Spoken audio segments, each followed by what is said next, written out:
Welcome to the channel. It's that time of year that every vehicle owner dreads. It's time for my MOT, and something that's reared its ugly head over the last couple of weeks is the fact that my back axle appears to be bent. So I got new tyres on the back of the Doblo in January, and they've totally scrubbed out already. I took it to the tyre place last week, and they confirmed that the chances are that it's not tracking. It's the fact that the axle is bent. It's either bent or it's loose, because we had some snow a little while ago, which is when I noticed it slipping around a little bit, and it's still doing it now, but it's gradually getting worse. So I'm hoping it's a case that something is loose and can be tightened, but worst case scenario is that I'm going to need a new axle for it. So while the van's in the garage, I'm hoping to be able to build the kitchen unit, or at least get the majority of the framework done. So the plan for this particular video is I'm going to get the van ready for the MOT, just make sure it's clean, tidy, they can access everything, and then I'm going to start to build the framework for the kitchen unit. Right, so I'm going to make a start. I'm going to start by cutting the supports for the kitchen unit. I'm going to cut 2 pieces at a time, and then hopefully they'll all be the same size. I've not got one of these fancy circular saws, so I'm just using a plastic jig, but I think it'll be fine. If I mark it all out right, then clamp it down, it'll be fine.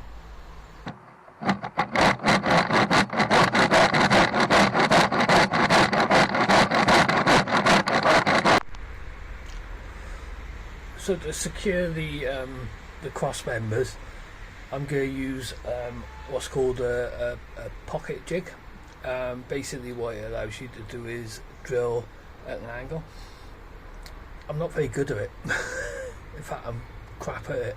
I tried it yesterday, and just to give it a go. I've never used it before. If any of you have any advice on how to use it, please leave a comment below. I'm not 100% confident. If I can't get it right within the first couple of times, then I'm going to rethink it and try something else, but I'm going to give it a go and see how it goes from there. The main problem I got is the kit I bought, the drill bits on it are just basic wood drill bits, so they haven't got the end bit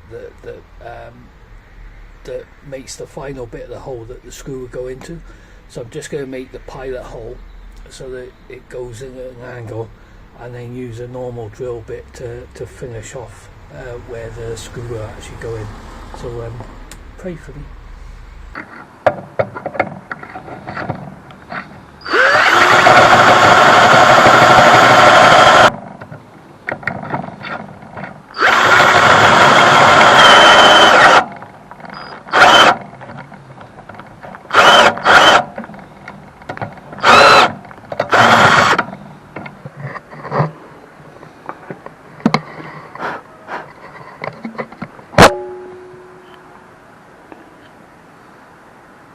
So normally on the end of the drill bit you have a tiny bit, maybe that long, that is narrower than the drill bit, and the idea is that then puts the pilot hole into both pieces for the actual screw to go in. My set, because I'm a cheap ass, doesn't have that, so what I've done is I've done the pocket part, and I've left sort of like that much of the wood undrilled, and now I'm going to use my drill bit to make the pilot hole for the screws. In theory, let's give it a go. I'm going to scrub that. I'm not happy with that at all. The joints aren't coming out as good as I like, and the screws are coming out the top of the wood. So and I've snapped the drill bit as well, and taught the neighbours a couple of new swear words. Oops.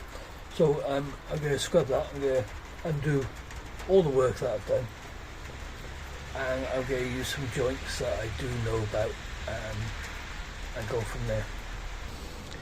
Morning all. So I had a rethink over the night, and I'm really not happy with those pocket drills. So I think the way I'm doing it is going to weaken the wood a little bit. So what I'm going to do is I'm going to use a joint that I know.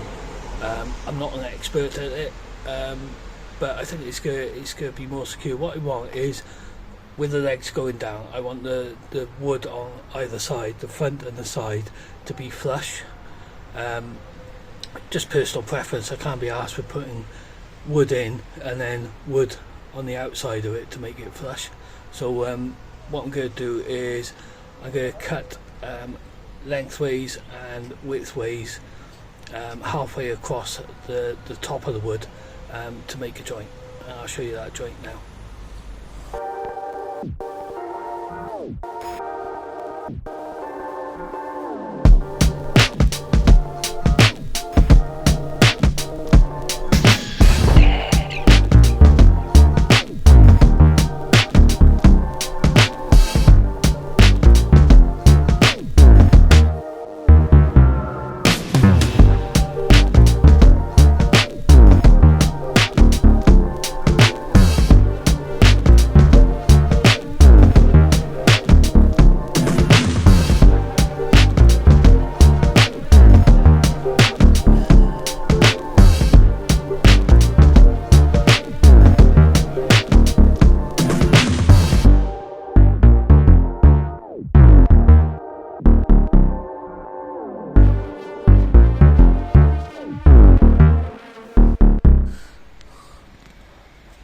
Not got as far as I wanted to, and I have no idea where I'm parking the bike tonight, but the main framework is up. It needs lengthways braces to secure it, but it's getting there. It's getting there. So that's going to be the length of my kitchen unit. Yeah, I'm leaving it there today.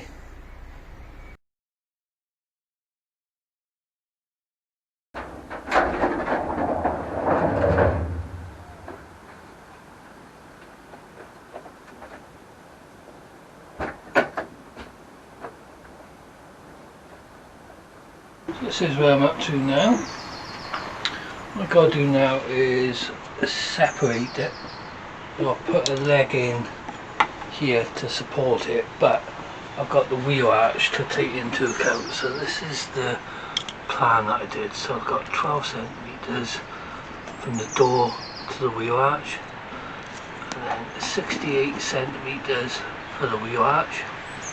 That gives me 80 centimeters. So if I put a leg around about 83 centimeters, and that gives me 40 centimeters space. That's what I'm going to do.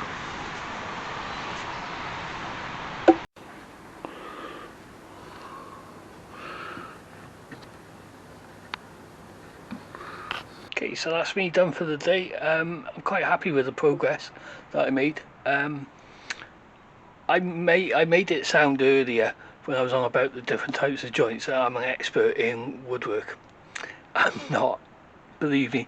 It's been about 38 to 40 years since I last done woodwork properly, and that was in school. So it's been quite a memory test this last couple of days. But I got a fair bit done. I've overcome the obstacles, and let me show you what I got. So this will be the front of the unit. This section here makes way for the wheel arch. Over here I've got a section which will eventually hold a water butt like that. That is for wastewater. I'm going to put that on hold for now, purely because of cost. I've spent a lot of money getting the van through the MOT, or hopefully getting it through the MOT. So I'm going to have to put a couple of things on hold, and the plumbing side of it is one of them. So I'm just going to use a bowl for now, and just a container filled with water. So here I will probably have another drawer there, or another cupboard, just a narrow one for tins and so on, and then shelves here over the wheel arch. I'll probably have a little storage area. What I might do is put a cupboard door here, sort of like just over the wheel arch with a shelf there. I can use that for storing things like pillows, or gas containers, stuff like that. I'll find something to put in there. I've not long had a call to say that the van is ready, so I'm going to go and pick that up because I'm right back now. Next weekend is Bank Holiday weekend, so I'm off on the Sunday and the Monday. So I'm hoping to get away for at least one night, hopefully two. And one of those nights will hopefully be next to the canal, so I can at last get the kayak out. I haven't done any kayaking this year yet. The weather is starting to warm up a little bit now. So it's an ideal time to get out there. So night away, then find a canal spot, and then spend the night there, then go kayaking the following day. What could be better for a bank holiday, eh? Anyway, I'm going to leave it here, and give a video a like and subscribe, and make sure you catch the next video because it's the first camp. So you got to join me for that. Take care. Bye now.